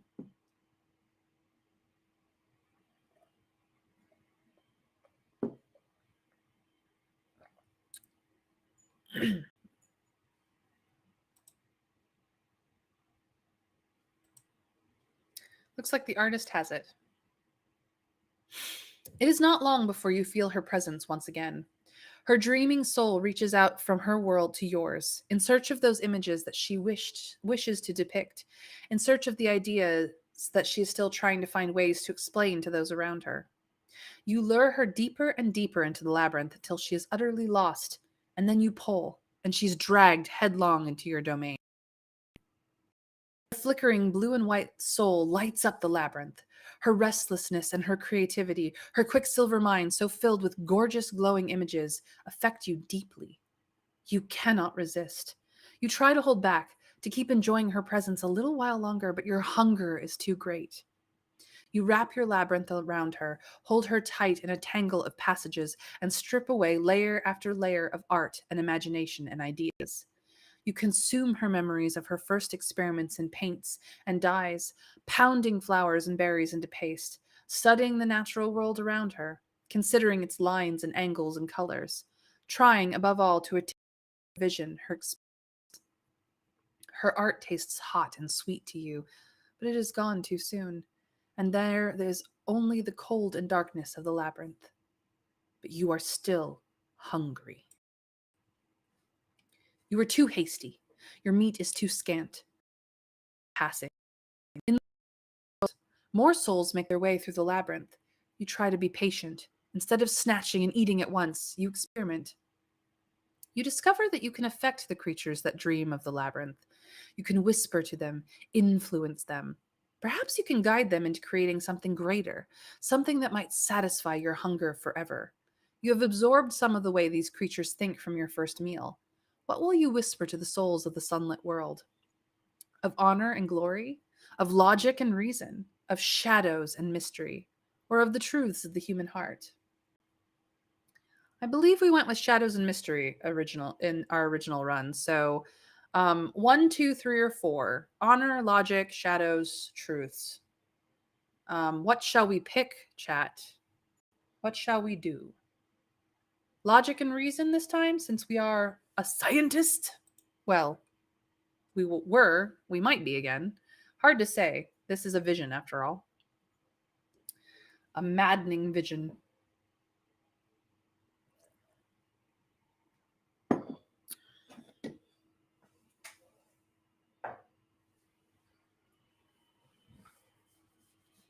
Looks like the twos have it again. Logic and reason is our way forward.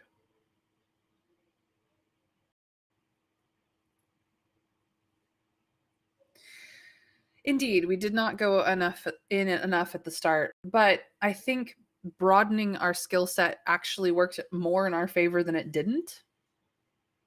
If my understanding of the way this story works. So, I mean, we are solidly a scientist, but we are definitely not the peak of science. The clockwork spiders still us. You find a tribe living in small settlements among the shadows of a vast jungle. You begin to whispering to them, showing them equations and algorithms, speaking to them of the principles of logic. Prompted by you, they begin to organize their lives according to these principles. A caste of philosopher chieftains emerges, people dedicated to the pursuit of science and truth. Under their supervision, the towns are laid out on mathematical principles, designed in logical and aesthetically pleasing grid patterns. Society, too, is organized on the basis of reason.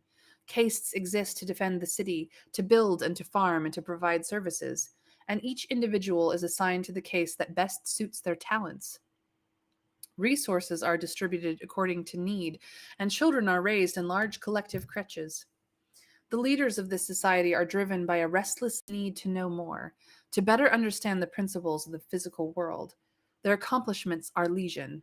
Ornithopters with wings of palm and bamboo on which they can swoop over the jungle canopy, mechanical astronomical computers made from copper and stone, armored machines that can move earth and stone and cut roads through the dense jungle.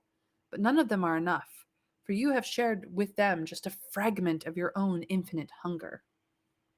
They will never know peace now. For a time, that hunger is satisfied by the stray souls from their society that you feed on here and then. But these only seem to whet your appetite. The day comes when, drawn by an irresistible impulse, you crash through the barrier between their world and the labyrinth in order to feed. Laying out with your dark tentacles, crashing through their walls and their homes, and consuming the souls of all you touch. The tribespeople try to defend themselves, firing at you with bolts from their ballistae, dropping bombs on you from their ornithopters. They are nothing but pinpricks, their weapons useless against the shadowy dark mass of your body. True to their nature, to the last, they attempt to reason with you, asking what you want from them and how a compromise can be arranged. Frenzied with hunger, you barely register their piping little voices. You are feeding on their memories of discovery and sudden insight, of the satisfaction of a newly invented device working as intended, of the harmonious resolution of a complex equation, of the ability to map and track and understand the physics of a bird's flight through the air, of using pure intelligence to shape the world around you to your liking. You devour everything you see. Town throughout the jungle is dark and silent. A great feast.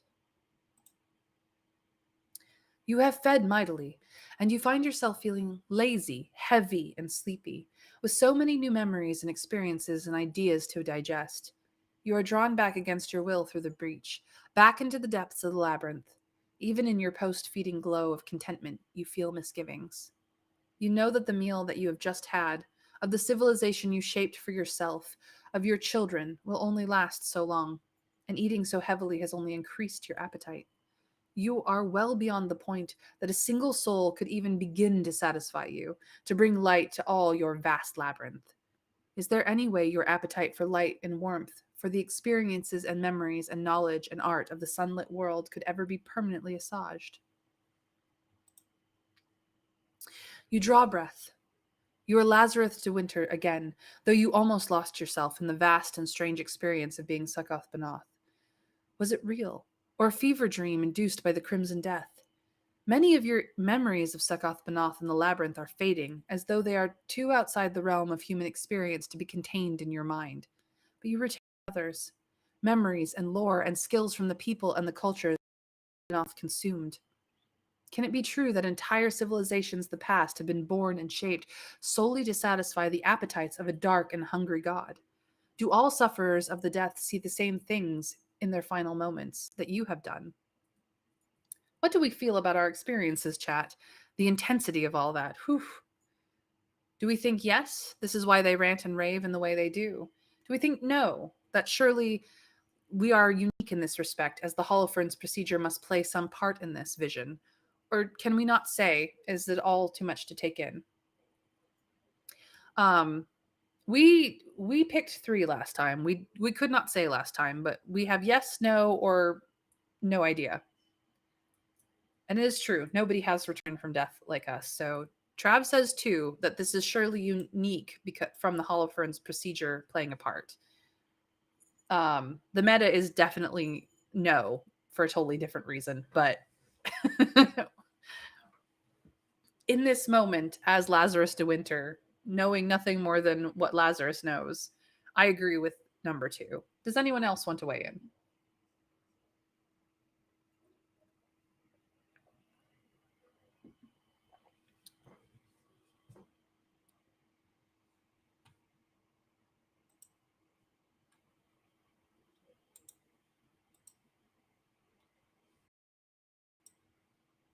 The twos have it. You look about you. You are looking down at your own body. You are floating a few feet above yourself, strapped to one of the slabs in Holofern's laboratory. Your scarred face is an ugly shade of crimson, your breathing rapid and shallow. Then you are flying upward.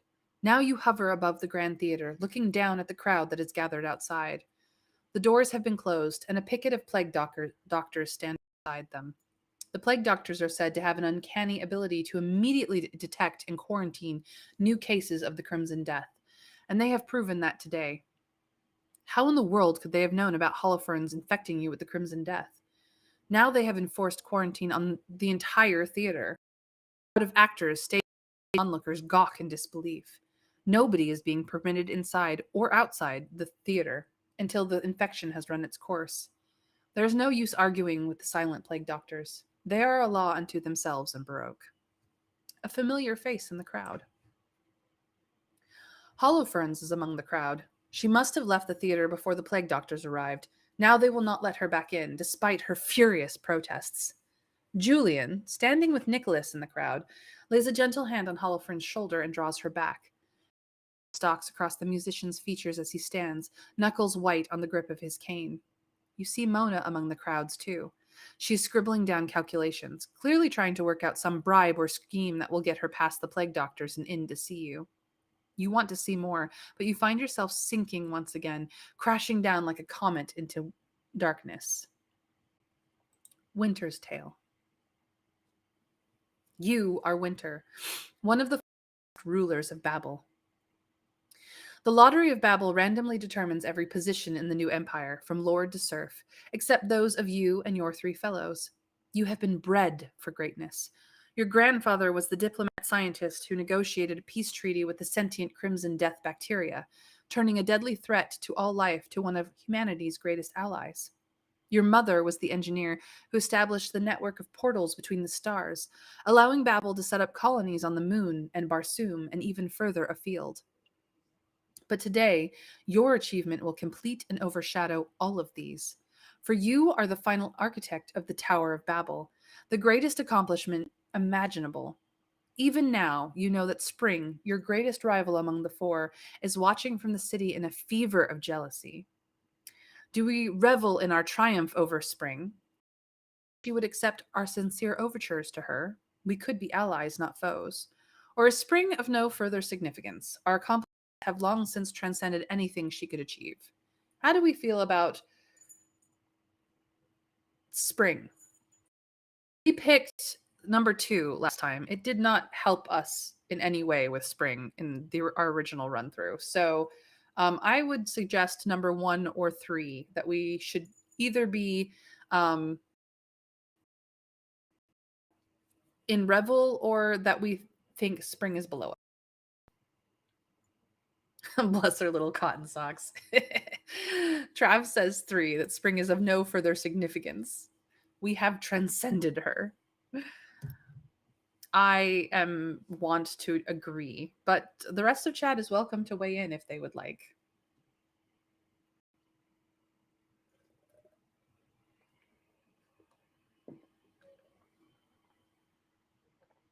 The threes have it.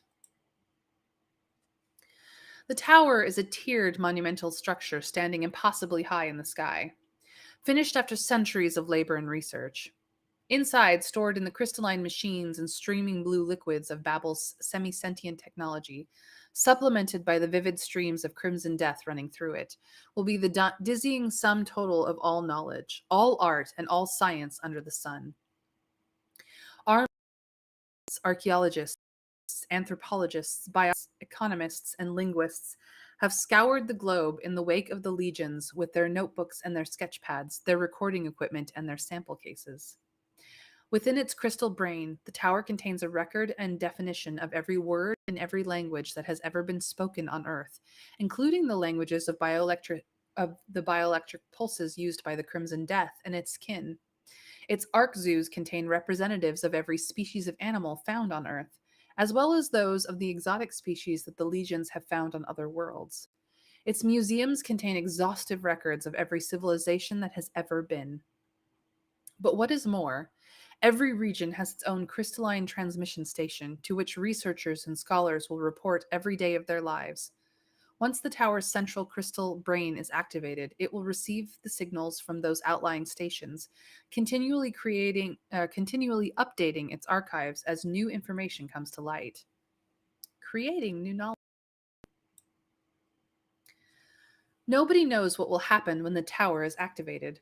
Some say the tower will achieve sentience itself and become God. Others say that it will synthesize the information stored within it and create new knowledge. Others believe that the universe will end, its purpose accomplished. You have worked all your life to build the tower. Why? Do we believe that building the tower was our duty? Do we believe that because we want to know what will happen when we activate it? Or do we believe that we were urged on by the whispers we hear in the night watches? Which is the decision we made last time. So, duty, curiosity, or whispers? 1, 2, or 3, chat. Why did we build the Tower of Babel? As Lord Winter.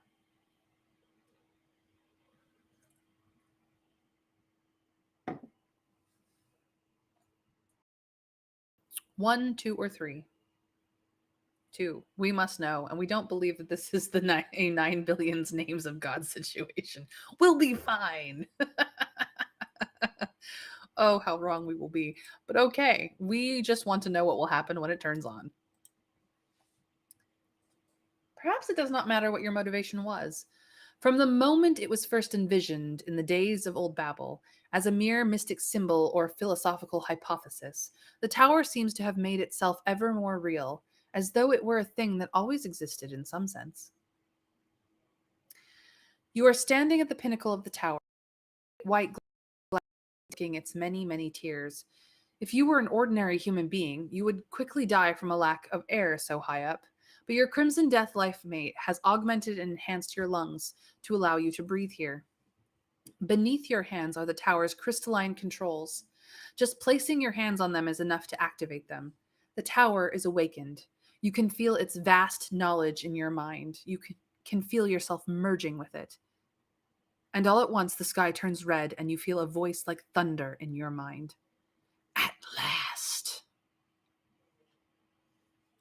An impossible black mass blots out the red sky, wrapping tentacles of darkness around the tiers of the tower, and you feel it begin to feed. It is eating the tower's stored knowledge and the souls of those within it, sucking out, chewing up, and consuming everything within, and all the information coming in from the research stations, devouring millennia of work, of art and study in a matter of moments. You realize in a sudden moment of chilling insight that the idea for the tower came from this creature, this god, and not from the philosophers of old Babel. Eating Babel.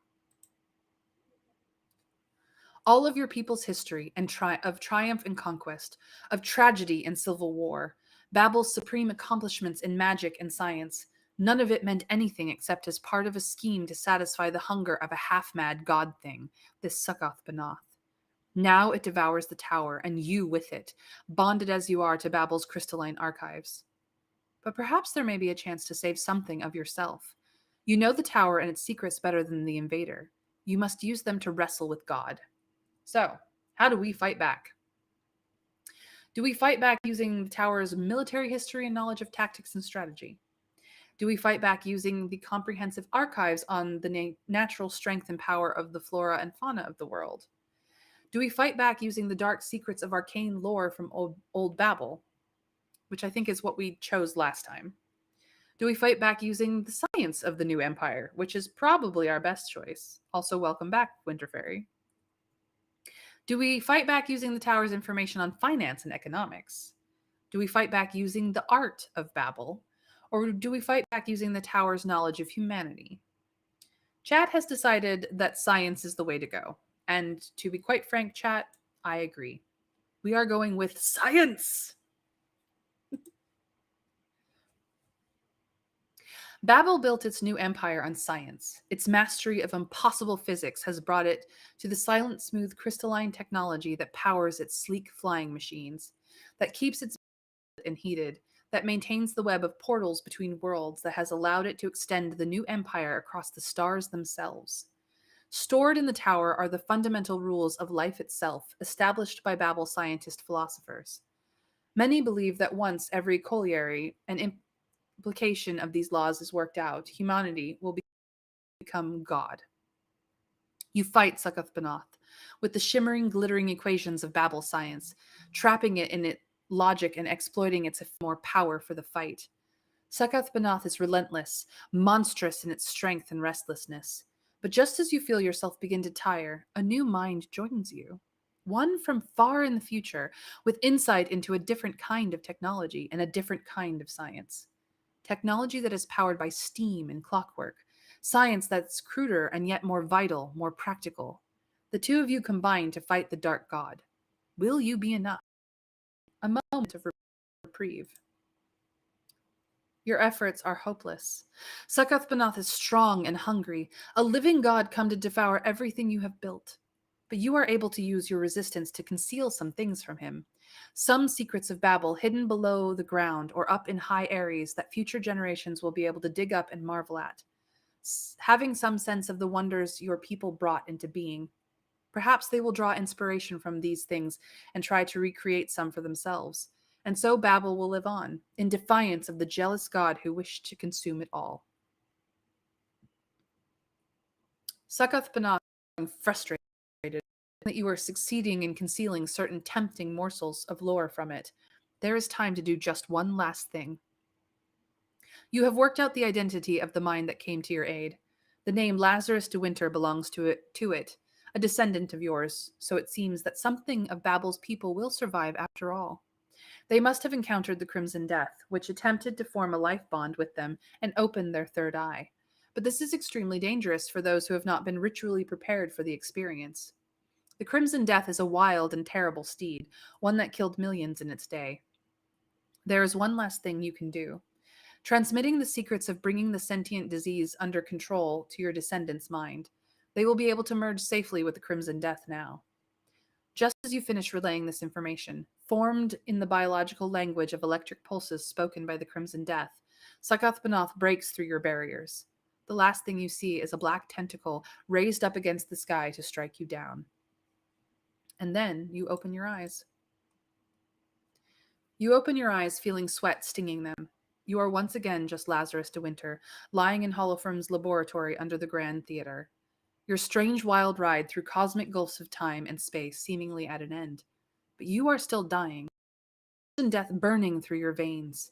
You have only minutes to live. You think of the glimpses you had of Babel through the eyes of the tower's final architect, Winter, who seems to have been some ancestor of yours. Winter thought of the Crimson Death as an ally of Babel, rather than a danger to it. Outlandish as it may seem, it appears that Babel's scientists discovered that the Crimson area were actually sentient beings, a microscopic civilization that thought of infecting their hosts as acts of colonization. Treaties were negotiated between humanity and the bacteria. The Crimson Death offers gifts such as shapeshifting and psychic awakening to those who will willing to host them. A contract with the plague. But since Succoth-Benoth's attack on Babel and the fall of the tower, the true nature of the Crimson Death and the terms of humanity's contract with it has been lost. Each time that the Crimson Death infects a new host, it attempts to fulfill its side of the contract, pushing the host through various psychic visions and shattering physical transformations. But without the knowledge of how to respond, the infection just ends up killing the sufferer. Holofernes must have had some inkling of this. Her desperate plan to infect you with the Crimson Death was predicated on the possibility that the disease would work differently on your reanimated body, that you would find some way to control the transformation process, then use it to halt the damage being done to your body by the Holofernes procedure. But can you? In the last desperate moments of the tower's fall, Winter whispered a secret into your mind. It is the terms of the contract between the Crimson Death and humanity, expressed in the electric pulses of the bacteria's language. You send it out through your body, and moments later, the fever that is racking you halts. You have mastered the Crimson Death and gained a new ally. We once again achieve old friends. For the first time in the millennia since the fall of the Tower of Babel, a human has survived bonding with the Crimson Death. The sentient disease has merged with you, giving you the potential to become something more than human. At the height of the new empire, the Crimson Death enabled a vast array of wonders, but much knowledge has been lost since then. You must discover how best to use the Crimson Death through painstaking trial and error, and your time is limited. Through consulting with the disease you host, you discovered that you could develop the Crimson Death in your body to be used in one of three different ways. There is access to something that the Crimson Death thinks of as communion. Apparently, the disease has kept a record of the mind and memories of every life it has taken over the centuries. If you gain access to communion, you will be able to communicate with any of these individuals. You will need to move slowly and carefully in making contact, since the psychic noise of so many voices speaking at once could drive you insane. However, it immediately strikes you that this would allow you to speak to your parents once again, since they were victims of the Crimson Death. A living archive of souls. As you become more familiar with the communion, you would be able to go further and further back in time, speaking to victims of the Crimson Death in past eras. Who knows what secrets of history you might be able to uncover, with your brain a buzzing hive full of voices from the past. The second possibility is that of shape-shifting. It seems the Crimson Death, once it has become sufficiently absorbed by its host, can make dramatic physical changes to the host's body. In the new empire, this was used in all kinds of ways, with people reshaping their bodies at will to experience new environments, such as the bottom of the sea or the ice fields of Fimbul. You suspect that, had Succoth Benoth not ended Babel forever, they would eventually have ceased to think of the bodies they were born with as anything other than fleeting and temporary.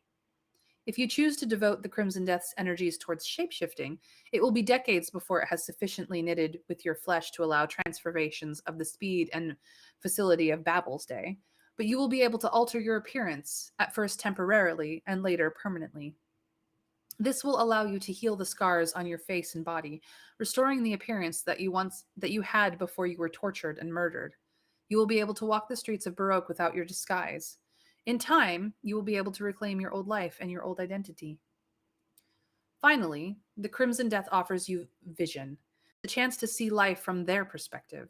Dormant clusters of the Crimson Death bacteria are everywhere throughout Baroque, entwined with the city. If you reach out to them with your mind, you will begin to develop new senses, feel and see things across a living map of the city. Nowhere in Baroque, from the sewers to the Montsalvet Palace, will be barred to your gaze. You will have the ultimate spy network. In later years, your ability extends. You will be able to make contact with Crimson Death colonies across the border in Rococo and Cadaver Gessorum in Carpathia. The Crimson Death has everywhere. In eyes and ears, your nervous system will encompass the entire globe. Which will you choose? We took vision the first time around. So communion or shapeshifting might should be the choices we make this time for new content. Communion might go well with our scientist persona.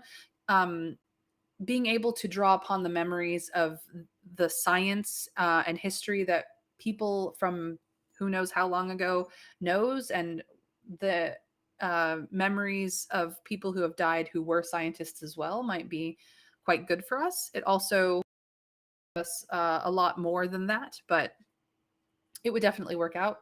Shape shifting would work out for our performance as well, and also allow us to let go of our.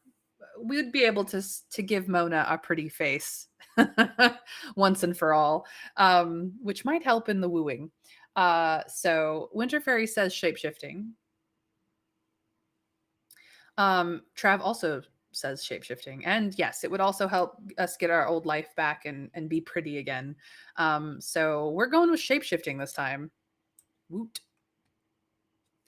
Looking at your reflection in a puddle of water on the floor, you experiment, concentrating on one of the deepest scars in your face. The pucker begins to twitch. Then it suddenly closes over the scar. The new skin there is smooth and seamless. You touch it and wonder. A few minutes later, the scar reappears, but you know that in time you can make the changes permanent. In the meantime, you can conceal your scars for at least a few hours, allowing you to move about in broad daylight without a disguise. You will once again be able to feel the sun on your face. The empty theater. Now that the fever has left you, it is easy to snap your restraints and look about you. It is as dark as ever down here in Holofern's laboratory, but a thin layer of dust has settled on everything. How long have you been unconscious, wrestling with the Crimson Death? Days or even weeks? Above your head, the Grand Theater is silent.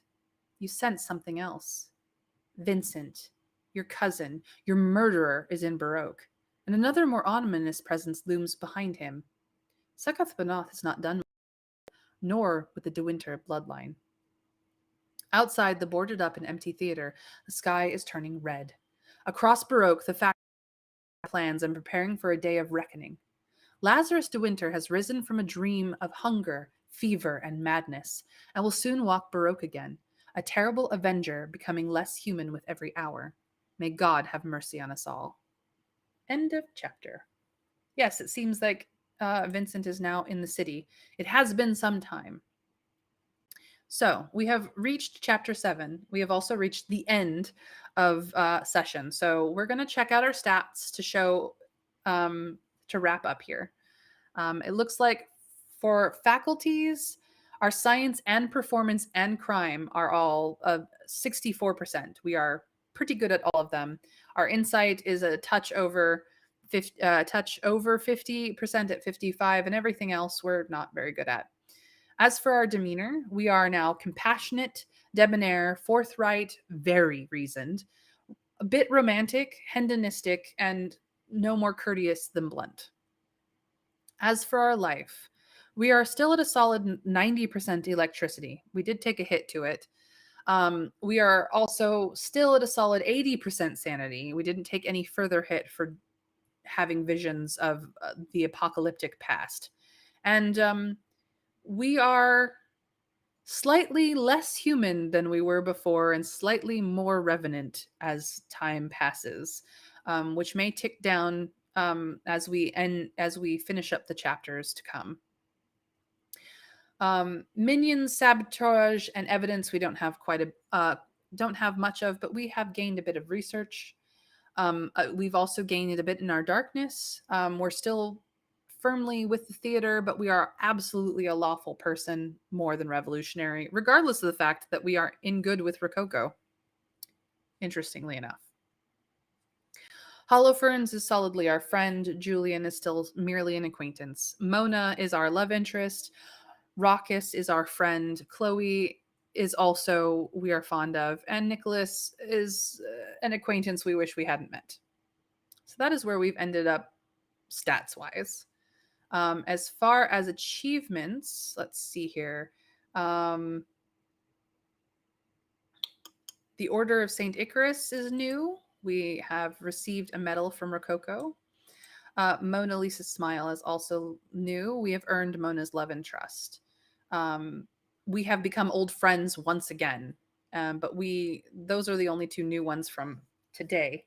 But we are gaining a bit more. We are definitely missing quite a few others, but that is where we are, as it were. So we're going to wrap up today on verge of chapter 7, the Danse Macabre. And our cousin Vinny is absolutely in the city. How we know this, we don't know. We just have a sense that he is here. We also know that South Banoth is hungry and hoping to devour another civilization once more, as he has done multiple times in the past. That greedy, half-mad god. So, thank you guys for joining me. I really appreciate that you all come and help me make decisions with the story. I hope you guys have enjoyed. And I'm going to wrap up here so I can rest my voice for tomorrow. Seeing as it is Wednesday, I do know that we have at least 2 more chapters. I also know that chapter 7 is a pretty hefty one. So we will probably do just chapter 7 tomorrow and finish up with the story on Friday as we did last week.